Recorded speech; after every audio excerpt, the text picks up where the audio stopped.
اللہ پاک سے ہمیشہ دعا مانگی کہ مجھے کلرکوں اور مستریوں کی طرح نصابی کتابی انداز میں سوچنے سے محفوظ رکھنا۔ گزشتہ دنوں گجرپورہ میں جو قابل نفرت قابل مذمت حادثہ پیش آیا، میرے نزدیک اس کی دیگر وجوہات کے ساتھ ساتھ ایک اہم وجہ جہالت بھی ہے۔ میری اس منطق پر ایک جواب یہ آیا کہ ایسی مکروہ حرکتوں میں تو اساتذہ سمیت دیگر تعلیم یافتہ پڑھے لکھے لوگ بھی شامل ہوتے ہیں، یہاں تک کہ مدرسے کے جو مولوی حضرات ہیں ان کی حرکات کی طرف بھی اشارہ کیا گیا۔ بظاہر دلیل معقول ہے، لیکن دراصل یہ بالکل بوتی ہے، کیونکہ پڑھا لکھا اور تعلیم یافتہ ہونے کی اصلی اور حقیقی ڈیفینیشن ہی یہ ہے کہ پڑھا لکھا، سچ مچ پڑھا لکھا اور تعلیم یافتہ آدمی مہذب ہوتا ہے، اور مہذب وہ ہے جو جسمانی یا فکری طور پر خود کو دوسروں پہ جبراً مسلط کرنے کی کوشش نہیں کرتا، بلکہ اسے غیر انسانی رویہ سمجھ کے دوسروں کی رائے، آزادی پسند ناپسند کا احترام کرتا ہے۔ اسی لیے ہمارے آقا کا یہ حکم ہے کہ دوسروں کے جھوٹے خداؤں کو بھی برا مت کہو۔ وہ تعلیم اور پڑھائی لکھائی جو آدمی کو اپ گریڈ کر کے انسان نہیں بنا سکتی، روٹی روزی روزگار کا ذریعہ تو ہو سکتی ہے، تعلیم نہیں کہلا سکتی۔ جو عرصہ دراز سے انسان سازی پہ زور دے رہا ہوں، تو اس کا مقصد صرف لٹریسی ریٹ میں اضافہ ہی نہیں ہے، کچھ اور بھی ہے، اور اس کچھ اور میں یہ تمیز تہذیب بھی شامل ہے کہ عورت بزرگ کا احترام کرو اور بچوں سے محبت کرو۔ یہ کوئی راکٹ سائنس نہیں، بلکہ دین کامل کی بنیادی ترین تعلیمات میں شامل ہے، لیکن نہ ریاست نہ ہماری ہوم میڈ قسم کی روحانیت اس پہ توجہ دیتی ہے۔ یہاں شلوار کے ٹخنوں سے اوپر نیچے ہونے کا درس تو دیا جاتا ہے، جھوٹ، ملاوٹ، رشوت، خوشامد، گندگی پھیلانے، بجلی چرانے، میرٹ کی پامالی، اقربا پروری، خیانت، عورت کی بے حرمتی، وعدہ شکنی جیسی لعنتوں پہ کوئی بات ہی نہیں کرتا۔ پابندی اوقات کا کوئی ذکر ہی نہیں کرتا، حالانکہ نماز کا اہم ترین جزو ہے، ورنہ اللہ پاک کے حضور سجدہ تو کسی بھی وقت دیا جا سکتا ہے۔ تیرا دل تو ہے صنم آشنا، تجھے کیا ملے گا نماز میں؟ لیکن کیا کریں کہ اس ملک میں، اس معاشرے میں کنارے چل رہے ہیں، دریا کب کا رکا ہوا ہے، اور لوگ مصلوب کو دیکھ کر یہ سمجھتے ہیں کہ صلیب اور مصلوب گلے مل رہے ہیں۔ جن باتوں پہ بفر جانا چاہیے، ہم ان باتوں پہ سکوت مرگ طاری رکھتے ہیں، اور جن باتوں پہ ناک پہ رومال رکھ کے گزر جانا چاہیے، ان پر بفرنے کے بعد گھٹیا ڈٹرجنٹ کی جھاگ کی طرح بیٹھ جاتے ہیں۔ اپنی سیاسی، فکری، سماجی، روحانی، اقتصادی کارروائی اور پرفارمنس دیکھنی ہو تو اپنا آج اور اب تک کا انجام اور اقوام عالم میں اپنا انجام دیکھ لیں، اور اگر اتنے آئینوں میں بھی اصلی چہرہ دکھائی نہ دے تو آئینہ توڑ دو۔ سہیلی تیرا بانک پن لٹ گیا، آئینہ توڑ دے، لیکن آئینے توڑ کر بھی ہم جیسے آئینے جواں مرداں آئین تبدیل نہیں کریں گے، کیونکہ تم جی کے دیکھ لو کہ یہاں مر کے دیکھ لو، ایک بے حسی ہے، کچھ بھی یہاں کر کے دیکھ لو۔ ایک آدھ کے علاوہ ایک معاشرے کے طور پہ ہمارا کوئی عضو سلامت ہو تو بتائیں، ہمارے اجتماعی بدن کی کوئی ایک ہڈی بھی فریکچر ہونے سے بچی ہوئی ہو تو بتائیں۔ تعلیمی شعبہ تہس نہس، 2 سے 2.5 کروڑ بچے اسکولوں سے محروم، صوبائی وزارت تعلیم پنجاب میں اربوں روپے کی بیرونی امداد پہ سوالیہ نشان، غالباً 3 ارب روپیہ وہ لوٹ رہے ہیں۔ پنجاب کی وزارت تعلیم، میں نے کالم لکھا اور کہا کہ وضاحت پیش کرو تاکہ میں بات آگے چلاؤں۔ 12 جی ڈی پی کا تقریباً 2% تعلیم کے لیے مختص، یعنی آٹے میں نمک برابر بھی نہیں۔ تعلیم انڈسٹری، ایجوکیشن انڈسٹری بن چکی ہے، اور اس کو چلانے والے ایجوکیٹرز نہیں، انویسٹرز ہیں۔ اقوام متحدہ کی رپورٹ کے مطابق گزشتہ دہائیوں میں دیہی علاقوں سے شہروں کی طرف ہجرت کا رجحان انتہائی خطرناک ہے، کیونکہ شہری اور دیہی علاقوں میں سہولتیں عدم توازن کا شاہکار ہیں۔ کسان اور دیہاتی زرخیز زمینیں بیچ رہے ہیں تاکہ ہاؤسنگ اسکیمیں بنا کے مال کما سکیں۔ اسلامی جمہوریہ میں جمہور یعنی 7 افراد کے لیے، جمہور عوام کو کہتے ہیں، 7 افراد کے لیے صرف ایک چھت۔ آبادی کا تقریباً 25% حصہ کچی آبادیوں اور غیر منظم بستیوں میں آباد ہے یا برباد ہے۔ حالیہ آبادی کا تخمینہ 22 کروڑ 90 لاکھ، 2005 تک 50% اضافہ، یعنی آبادی 45 کروڑ کے قریب ہوگی۔ 23 کروڑ ہی کسی بھی حوالے سے سنبھالے نہیں جا رہے، 45 کروڑ کیا کچھ نہیں کریں گے؟ وہ بھوک ہے، اعضاء کہیں اعضاء کو نہ کھا لیں، اور آج اس معاشرے میں یہ دھندا شروع ہو چکا ہے۔ ہر 1 منٹ میں 1 بچہ پیدا ہوتا ہے، اور ملک دنیا کے گنجان آباد ترین ملکوں کی فہرست میں نمایاں ترین ہے۔ رہ گئی خوراک تو یونیسیف کی رپورٹ چکھ لیں۔ سروے کے مطابق صرف صوبہ سندھ میں ہی 5 سال سے کم عمر 50% سے زیادہ بچے غذائی قلت کا شکار ہیں۔ صحت کے حوالے سے 195 ممالک میں اس اسلامی جمہوریہ کا 154واں نمبر ہے۔ 1300 افراد کے لیے صرف 1 ڈاکٹر ہے۔ طبی آلات نہ ہونے کے برابر ہیں۔ مریض کرسیوں پہ بیٹھ کے ڈرپ لگواتے ہیں۔ ہیپاٹائٹس کے مریضوں کی تعداد تقریباً 10% ہے۔ پانی میں آرسینک کی موجودگی خود حکومت کنفرم کرتی ہے۔ پانی کی صورتحال بتدریج بد سے بدتر ہوتی جا رہی ہے۔ میں سب سوائل واٹر کی بات کر رہا ہوں۔ زیر زمین پانی کی صورتحال بتدریج بد سے بدتر ہوتی جا رہی ہے۔ معیاری کیا، پینے کے قابل پانی بھی کستوری بن چکا ہے۔ اس ملک کی 1 تا 2% آبادی، یہ دل تھام کے سنیں یہ کہ اس ملک کی 1 تا 2% آبادی نصف قومی دولت پر قابض ہے۔ باقی 98.99% شہریوں کی زندگی عذابوں اور اذیتوں میں مبتلا ہے۔ ہر وہ پاکستانی جس نے کبھی 1 لاکھ روپیہ اکٹھا نہیں دیکھا، وہ 2 لاکھ روپے کا مقروض ہو چکا ہے۔ لیکن یہاں موضوعات اور مسائل ہی اور ہیں۔ حالانکہ ہمارے اجتماعی بدن میں اتنے مسام نہیں جتنے زخم ہو چکے ہیں، تو سمجھ نہیں آتی کہ ہمارا مستقبل کیا ہے۔ اتنا ضرور جانتا ہوں کہ کچھ اور کرنا ہوگا۔ میں کہہ رہا ہوں نا 10 to 15 years کا روڈ میپ دو۔ اتنا ضرور جانتا ہوں کہ کچھ اور کرنا ہوگا، لیکن یہ نہیں جانتا کہ کیا کرنا ہوگا۔ کچھ اور نہیں بدلتے تو اپنی سوچ کا انداز ہی بدل لو۔ تم جی کے دیکھ لو کہ یہاں مر کے دیکھ لو، وہ بے حسی ہے، کچھ بھی یہاں کر کے دیکھ لو۔ ہم نے پہلے ہی 2 پارٹیوں کو موقع دیا اور بار بار دیا، پیپلز پارٹی اور نون لیگ والوں کو، یعنی پیپلز پارٹی اور نون لیگ والوں کو۔ ہمارے پاس یہ تیسرا آپشن ہے پی ٹی آئی کا۔ اگر یہ بھی اسی طرح کرپٹ ثابت ہوا تو پھر پاکستان کا کیا ہوگا؟ زاہد صاحب، پہلی بات یہ ہے کہ اگر آپ کا اشارہ ٹاپ لیڈرشپ کی طرف ہے تو ایک بات میں حلفاً عرض کرتا ہوں کہ سب کچھ ہو سکتا ہے۔ عمران خان کرپٹ نہیں ہو سکتا، نہ اس کے علم میں آنے کے بعد کوئی کرپٹ سزا سے بچ سکتا ہے۔ بالا کوئی کام دکھا دے، کو بہت بڑا فنکار ہو اور اس کے علم میں نہ آئے، اس کی تو ظاہر ہے میں بات نہیں کر رہا۔ اچھا، اب رہ گیا کہ پھر پاکستان کا کیا ہوگا۔ تو بھائی میرے،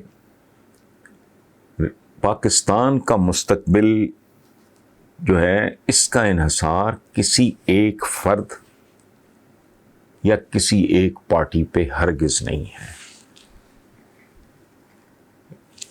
اپنی ٹین ایج اور اس کے بعد تک میں بھی اس غلط فہمی کا کہ کوئی مسیحا آئے گا، کوئی بڑی کو توپ آئے گی، ایسا نہیں ہوتا. ایسا کبھی نہ ہوا ہے، نہ ہوگا. پاکستان کے مستقبل کا انحصار کسی ایک فرد پہ ہے، نہ ایک پارٹی پہ ہے. پاکستان کے مستقبل کا انحصار ہر پاکستانی پر ہے. جیسی ہم پاکستانیوں کی پرفارمنس ہوگی ویسا ہی ہمارے پاکستان کا مستقبل ہوگا. ہماری آج کی پرفارمنس کیا ہے ایز انڈیویجولز پاکستانیوں کے طور پہ، وہ آپ کے سامنے بھی ہے، میرے سامنے بھی ہے.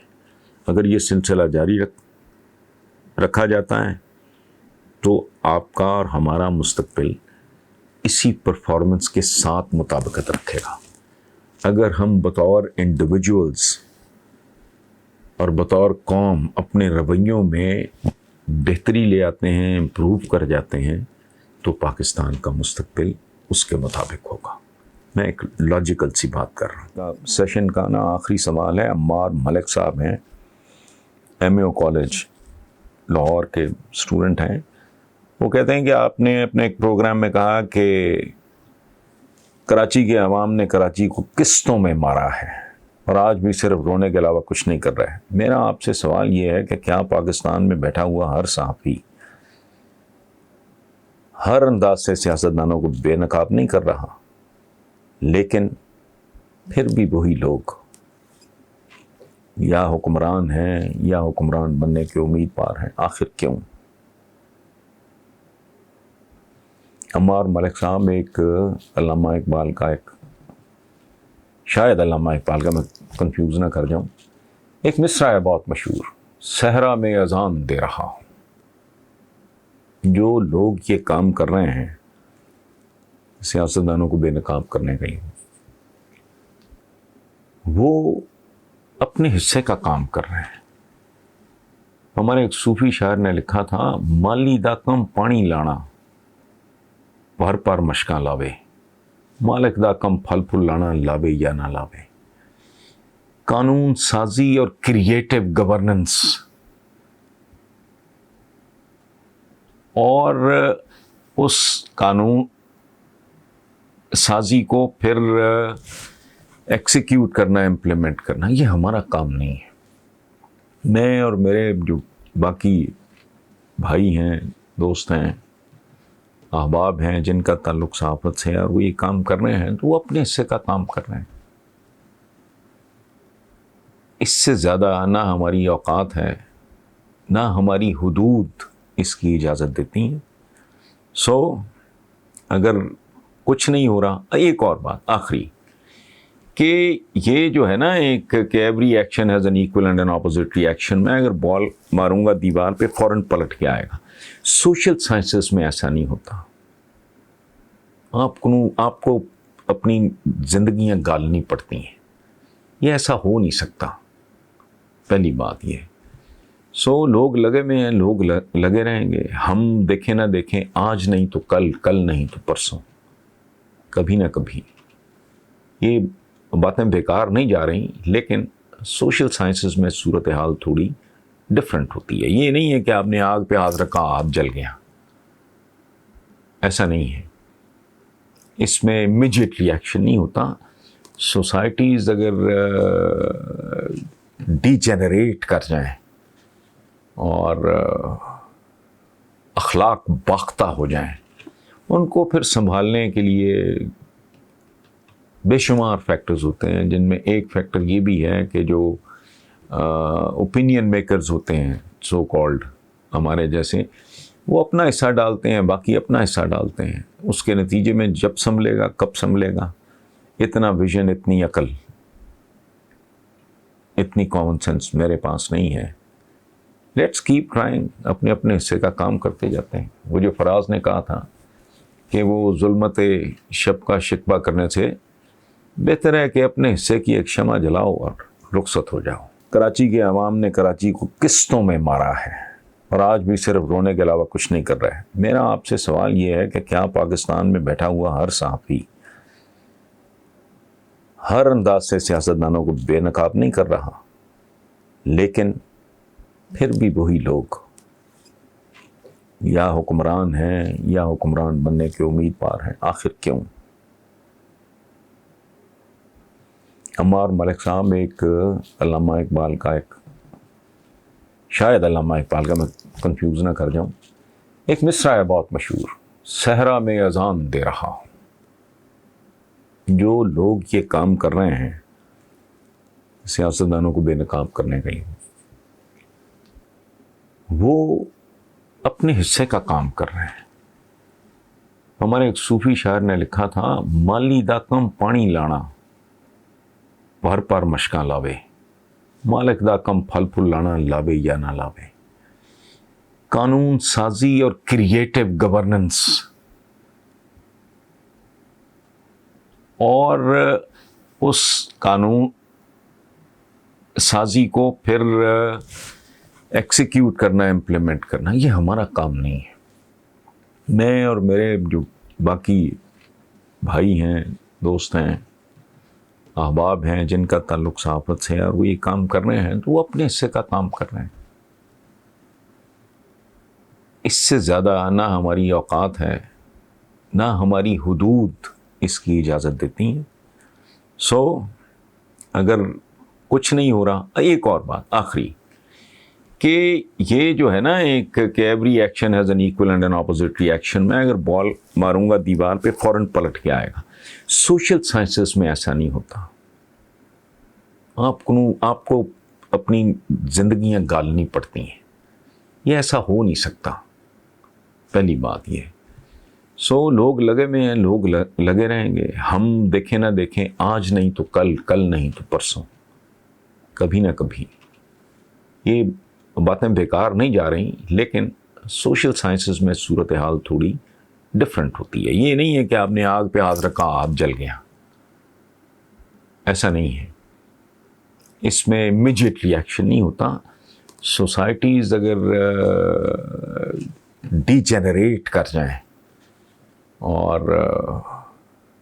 اخلاق باختہ ہو جائیں، ان کو پھر سنبھالنے کے لیے بے شمار فیکٹرز ہوتے ہیں، جن میں ایک فیکٹر یہ بھی ہے کہ جو اوپینین میکرز ہوتے ہیں، سو کالڈ ہمارے جیسے، وہ اپنا حصہ ڈالتے ہیں، باقی اپنا حصہ ڈالتے ہیں. اس کے نتیجے میں جب سنبھلے گا، کب سنبھلے گا، اتنا ویژن، اتنی عقل، اتنی کامن سینس میرے پاس نہیں ہے. Let's keep trying. اپنے اپنے حصے کا کام کرتے جاتے ہیں. وہ جو فراز نے کہا تھا کہ وہ ظلمت شب کا شکوہ کرنے سے بہتر ہے کہ اپنے حصے کی ایک شمع جلاؤ اور رخصت ہو جاؤ. Thank you very much. سوال ہے محمد زاہد صاحب کا بحرین سے. انہوں نے لکھا ہے کہ ہم نے پہلے ہی 2 پارٹیوں کو موقع دیا اور بار بار دیا، پیپلز پارٹی اور نون لیگ والوں کو، یعنی پیپلز پارٹی اور نون لیگ والوں کو. ہمارے پاس یہ تیسرا آپشن ہے پی ٹی آئی کا. اگر یہ بھی اسی طرح کرپٹ ثابت ہوا تو پھر پاکستان کا کیا ہوگا؟ زاہد صاحب، پہلی بات یہ ہے کہ اگر آپ کا اشارہ ٹاپ لیڈرشپ کی طرف ہے تو ایک بات میں حلف نص کرتا ہوں کہ سب کچھ ہو سکتا ہے. عمران خان کرپٹ نہیں ہو سکتا، نہ اس کے علم میں آنے کے بعد کوئی کرپٹ سزا سے بچ سکتا ہے. بالا کوئی کام دکھا دے، کو بہت بڑا فنکار ہو اور اس کے علم میں نہ آئے، اس کی تو ظاہر ہے میں بات نہیں کر رہا. اچھا، اب رہ گیا کہ پھر پاکستان کا کیا ہوگا. تو بھائی میرے، پاکستان کا مستقبل جو ہے، اس کا انحصار کسی ایک فرد یا کسی ایک پارٹی پہ ہرگز نہیں ہے. اپنی ٹین ایج اور اس کے بعد تک میں بھی اس غلط فہمی کا کہ کوئی مسیحا آئے گا، کوئی بڑی کو توپ آئے گی، ایسا نہیں ہوتا. ایسا کبھی نہ ہوا ہے، نہ ہوگا. پاکستان کے مستقبل کا انحصار کسی ایک فرد پہ ہے، نہ ایک پارٹی پہ ہے۔ پاکستان کے مستقبل کا انحصار ہر پاکستانی پر ہے۔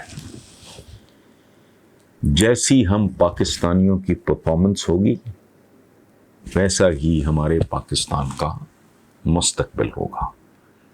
ہماری آج کی پرفارمنس کیا ہے ایز انڈیویجولز، پاکستانیوں کے طور پہ، وہ آپ کے سامنے بھی ہے، میرے سامنے بھی ہے۔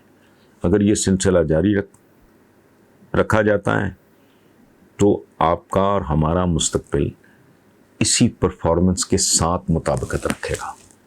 اگر ہم بطور انڈیویجولز اور بطور قوم اپنے رویوں میں بہتری لے آتے ہیں، امپروو کر جاتے ہیں، تو پاکستان کا مستقبل اس کے مطابق ہوگا۔ میں ایک لاجیکل سی بات کر رہا ہوں۔ حال ہی میں مولانا طارق جمیل نے بیان دیا ہے کہ کو ایجوکیشن سوسائٹی میں بے حیائی پیدا کر رہی ہے۔ یہ بے حیائی کیا ہوتی ہے؟ پہلی بات میں عرض کر دوں کہ مولانا طارق جمیل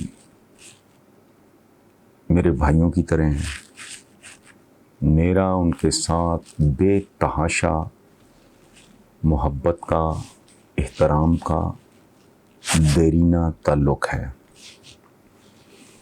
میں گھر سے باہر نہیں نکلتا، میں سوشلائز نہیں کرتا، میں لوگوں سے زیادہ میل جول نہیں۔ مہمان سر آنکھوں پہ آتے ہیں، بہت آتے ہیں، لیکن میں اپنی اس چھوٹی سی دنیا میں خود کو میں نے قید کر رکھا ہے۔ میں جب اپنے فارم ہاؤس پہ رہتا تھا تو تب میں اوپری منزل سے ہفتوں نیچے نہیں جاتا تھا اپنے ہی گھر میں۔ اب میں بیسمنٹ میں رہتا ہوں تو میں کئی دن اوپر نہیں جاتا۔ شام کو میں فیملی کے ساتھ یہیں بیٹھ کے کتابیں ڈسکس کرتے ہیں، بچوں کی پڑھائی پہ بات ہوتی ہے، وغیرہ وغیرہ۔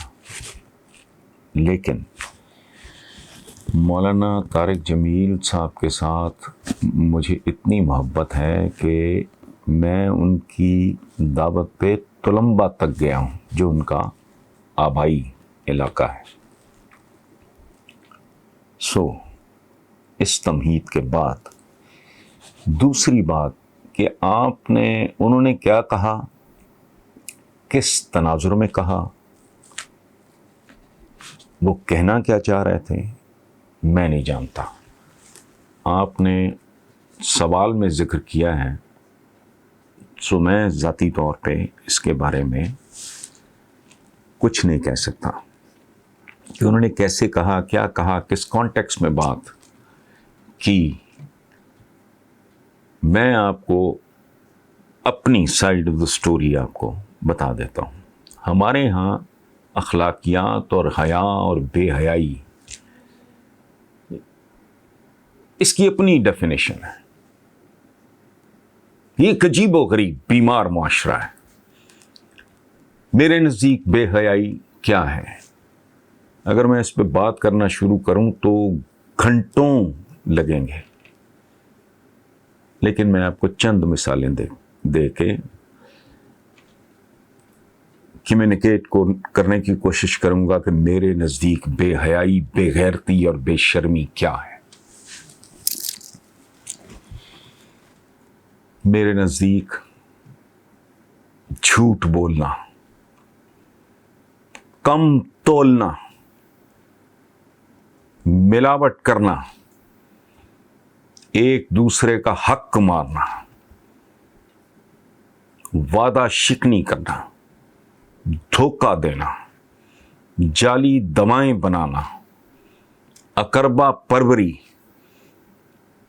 اپنے منصب یا طاقت کو ایبیوز کرنا، رشوت لینا اور دینا، اسراف، نمود و نمائش، قانون شکنی، اپنے کام سے انصاف نہ کرنا، ڈیوٹی آورز میں گھر سے آئی ہوئی کال سننا بھی بے حیائی، بے شرمی اور بے غیرتی کی چند قسمیں ہیں۔